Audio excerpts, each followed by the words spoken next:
Well, howdy do, buckaroos. This is Joe Leydon with Cowboys and Indians magazine. And we had so much fun talking with the Oak Ridge boys a few weeks ago that we've asked William Lee Golden to come back to talk with us about his new book, Behind the Beard. Uh, and I have to say that I have read introductions to many books in my life. Uh, but I have to say, this is when you write your life story and you decide to bear everything, it's kind of scary. It feels a lot like getting naked in front of the entire world. Now that I've committed to it, there's just one thing going through my mind. If I was going to get naked in front of everyone, I probably shouldn't have waited until I was 82 years old. Well, I can kind of sympathize with that, but of course, you waited this long, you've got a lot more stories to tell, right? Yeah, got several more stories to tell. So Go ahead. it's not sure where we're at right here now. I think I've just lost connection, but No, well, there you are. I can see you. Can you hear me? yeah, I could hear you. Okay. Well, so you've got a lot more stories to tell. Yeah, than I had when I was 40 years old, for sure. and some of them were rather bold stories to tell, like your first wife's reaction to your stepping out. Yeah, it's all in there, you know. I mean, I've learned things in my own book that I didn't know. So it's kind of my first wife's interpretation of what all went down and what I learned things that I didn't know. And if you've read the book, you know what I'm talking about. So yeah. We'll leave that Well, I was on tantalizing hint patrol out. and I got caught at it. Yeah. You're always sorry when you get caught, you know. Right. So, well, it's just something I did, I guess, and it's you can't deny who you are and the roads you've been down. You know, I mean, it's like part of my life. It's I sang a song called that Sonny Throckmorton wrote called "Trying to Love Two Women is Like a Ball and Chain," and so certainly my life story can vouch for that being a true phrase. So it's certainly not an easy road to go down, and it has a lot of consequences sometimes. So it's sometimes you're slow to learn, like I've been, and so it takes you a while to figure things out. And sometimes, you know, you just keep learning along the way. And but you know, I've got a lot of good memories. I'm with my fourth wife, Simone. Uh, you never know what tomorrow holds. You know, being on the road for 55 years is sometimes being away from home 200 days a year, every year is sometimes takes a toll on relationships. And my life certainly speaks about that too. And a lot of that stuff wound up in this book. So Scott England wrote the book. He interviewed me a lot of interviews, and we talked extensively about a lot of different subjects. And every time I'd see him, he had more questions about different subjects. And I told him, I said, you can talk to anybody that you need to talk to. I said, you know, anybody that in my life that whether it's and the people I work with, people I have worked with, my wife, my ex-wives, whoever you want to talk to. So to find out who I am and what I'm about. So and in that process, like I said, I've learned things that happened in my life that had kind of remained a secret to me or a mystery to me, I'd say, until I read this book and I found out some of my first wife's depictions of some of the things that I was that happened. And I remember the events happening, but I didn't know some of the behind the scenes story to that event. Well, I think it was the Hollywood producer Robert Evans once said, there are three sides to every story: your side, my side, and the truth. And no one's lying. It's Right. just everybody remembers events their own way. And it's different people take different things out of situations, you know. It's like I know talking to my wife about situations in our past, you know, about when we met, what was said, what was going on, and all of those things. She remembers a whole different thing sometimes that I remember about all these situations. And that's the thing about everybody, you know, if everybody can go and see the same thing, and they come out and they can go see the same concert and come out with different opinions, and certain things stick out to one and another thing sticks out to another. But well, I'm curious, did you feel less awkward talking about your wives than you did talking about the time you stepped away from the Oak Ridge Boys? I mean, was well, that still a painful subject to remember, or did you? no, it's not. It's they're all part of my life story, and we discussed all of that in this book. You know, about my time away from the Oak Ridge Boys and when they voted me out, and you know, so all of that's in there. It's kind of what, from my perspective, you know, I mean, it's I didn't know anything about it. It was their decisions at that time. So anyhow, water went under the bridge, and then they come back and invited me back to the group. So all about that is in there, and there's a lot of things in the book, and also it's things about my what I'm involved with right now with my sons. You know, my three oldest sons. I got four sons, and my three oldest ones are by my first wife. And they're musically inclined. They're great musicians and talented. And in fact, Chris, two of them had played with the Oak Ridge Boys bands before. Chris played drums with us for 18 years. And so I'm singing with them and recording with them. And we went back and recorded 32 old songs from my childhood till now. I took them back to where I came from musically as a little kid, when I played and sang on the radio with my sister, you know, when I was 7, 8, 9, 10 years old, playing guitar and singing songs, old country songs and country gospel songs. But all of that's in the book about my early beginnings in music as a kid, little small boy learning to play guitar and singing and all. And but I went back and sang some of those songs here with my sons, took them back to where I came from musically, and re-recorded some of these songs that I sang as a kid, then recorded other songs that have touched my life along the way. And we wound up, and all of these are old songs throughout our life. So we've cut 32 songs, 3 different CD projects, and all of that's been in the past year. So I have finished 5 major projects. I was on here talking about the Oak Ridge Boys recently about our album project. Right. Well, that was one album project that we did between the 3 album projects I did with my sons. So it's been a busy time, and for me, it's the pandemic.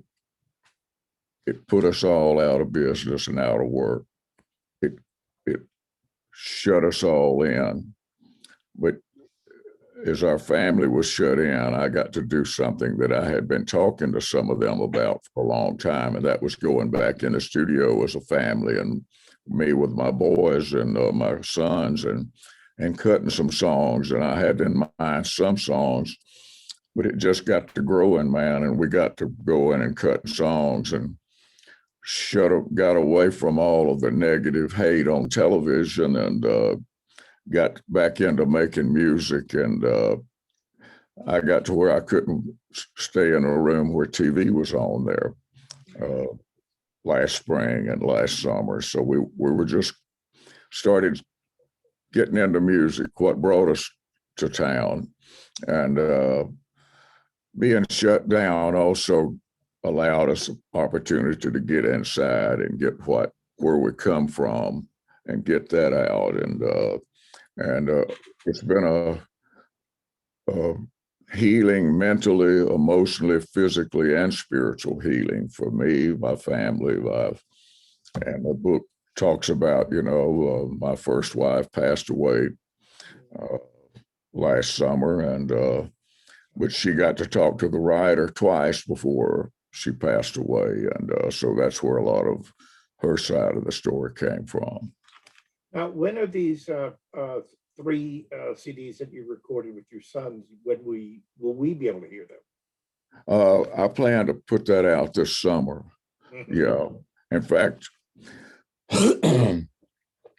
excuse me, a friend of mine, it's a long time, one of my best friends for 40 years now, Jeff Panzer in LA.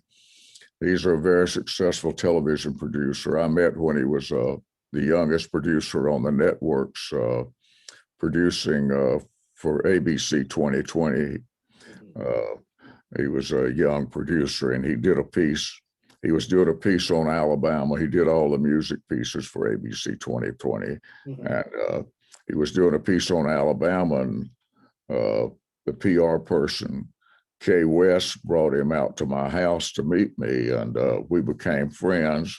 The next year, he did a piece on the Oak Ridge Boys, and so we have remained friends and close friends throughout all these years. And he directed the TV cameras that were in the studio when we were recording. So there's a lot of video footage and documentary stuff that'll come out about all of these recordings. And they've already got several of the videos tomorrow. They'll be doing 4 or 5 of the videos be putting together tomorrow. So all of it's coming together, and they're mastering the 3 albums right now as we speak. So 2 of them are already mastered, and the 3rd one is being mastered. You make me feel like such an underachiever, and I you've got a few years over on me, man, but you seem to be more active than ever. And what now? You seem to be more active than ever. I am. I've been so driven, really, in the past year. I get up early, I've been going to bed earlier than I ever went to bed in my life, but I'm getting up earlier than I ever got up. I remind me of my dad, who was a cotton and peanut farmer, and he was up at 5 o'clock every morning, and here I am getting up at 5 and 6 o'clock every morning, and watching the sun come up and watching the birds come alive. And I feed birds and squirrels out on the back patio, and it's just a zoo out there every morning. So I get up in time to see all of that every day, and I'm charged about it. I'm 82, and I better get things done. I got a lot of stuff I want to do, so I got to be busy to get it all done. Yeah. It's like years ago, I interviewed James Garner, and we got to talking about age. He said, people sometimes refer to me as middle-aged. It's like, I'm only middle-aged if I plan to live to be 120. I mean, it's like, yeah, I'm well past the middle now, folks. I'm telling you, man. And it's just like doing all the stuff. I got obsessed, man. It was like and I felt like that I was desperate to get it done, was trying to work out dates for studio, coordinate and getting everybody together to do it. And it was because everybody's schedule was different. Mine with the Oak Ridge Boys, and guys at the studio, they were doing other projects too. But yeah, I've been desperate to do all, and I feel charged, and so it's something that we go through life, and we every day is a learning experience, and we continue to grow if we allow ourselves to do that. And it's kind of like I can't believe I'm this old, but yet I got so much more that I want to do. Mhm. Do you subscribe to the idea that if you knew you were going to be living this long, you might have taken better care of yourself? I probably would have. I'd have went to bed a lot earlier than I did on some days. A couple of final questions. And you mentioned this very briefly in the book, and I think you and I have talked about this in the past. You and the other boys were friends of the late President George Herbert Walker Bush and his wife. In fact, they have they had one of your oil paintings at their home. What do you remember the most vividly? When I say his name, what is the first thing that pops into your mind? Who is this? Herbert Walker Bush, President Bush. Oh, he was the epitome of a great gentleman. We were honored to feel like we were close friends of theirs. They would have us and our wives to come to their home and to stay with them for 2 or 3 days every year, or every other year if our schedules didn't permit it every year. But we would go up on like a Monday, Tuesday, or Wednesday to Kennebunkport, and with our wives, and they would have where each one would stay, and they kept Barbara kept a log of who was coming and who was going there, and she knew what room you stayed in last time, and they'd put you in a different room with a different view this time. So, and a thing that that we found out that we didn't really know, wasn't aware of maybe until then. When you become president, you don't ever drive a car anymore, and so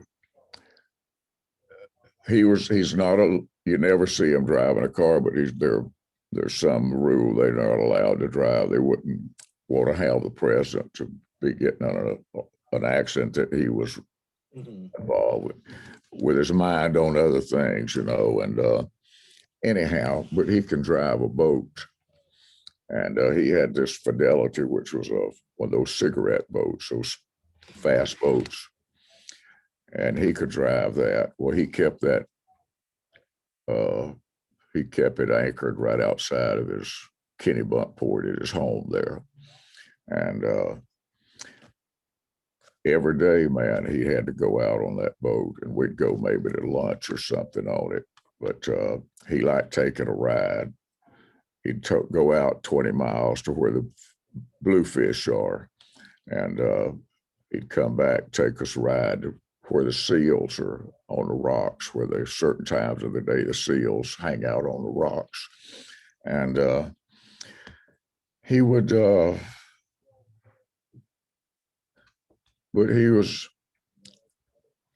when he would drive that boat, you could tell what kind of character he was, because he said, okay, we'd ease out of the pass. But as soon as we got in open water, okay, everybody hold on. And buddy, he mastered all the way. And I mean, you're hitting the top of those waves. It's boom, boom, boom. And yeah. But he's always that way. Every time I rode with him, he was that way. He left as soon as he got outside that pass and he got in the open water, boy, it was wide open. And to watch the Secret Service guys on their balloon boat trying to stay up with him. So that was another thing. I think he liked to play with them that way. Oh, wow. But he was a great guy. He had a great sense of humor, and he loved people. We would always sing the last night we would be with them, and they would usually invite a lot of their friends over that night, and we'd have either cocktails or food, a big meal and cocktails, and then we'd sing for their guests. It'd be a lot of different, some people from all different political parties, you know. I mean, they were all American. It was all about loving America, and it didn't matter what party you were. It's all about being Americans, and so we met a lot of people from both parties through them. Well, finally, who is going to play William Lee Golden in the movie version of Behind the Beer? I don't know. It's I don't know. I hadn't thought of it that far. But somebody mentioned the other day that, good Lord, son, have you ever thought about all that? Said that's some stuff in there that might be interesting. But it's been interesting to me for sure. But I'm easy to entertain anyway. Well, and you are very entertaining as a singer, a performer, as an artist, and now as an author. So I have to refer to you now as multi-hyphenate William Lee Golden. Thank you. Thanks for the word, sir. God bless you. You take care of yourself. No, appreciate it. Appreciate that, sir. All righty. Thank you. And I got to tell you before we go, we were supposed to talk last week, and I got caught in a really bad stretch of weather. Before I was going from Dallas back into Houston, and I got stuck in a really bad stretch of weather. And at one point, I almost skidded off the road. And I have to say, when I was safe, when I was recovered from the shock, all I could think about, you might want to join me here. Amazing grace, how sweet the sound that saved a wretch like me. I once was lost, but now I'm found, was blind, but now I see. Thank you again, sir. Yes, sir. Take care of yourself. All right. Thank you.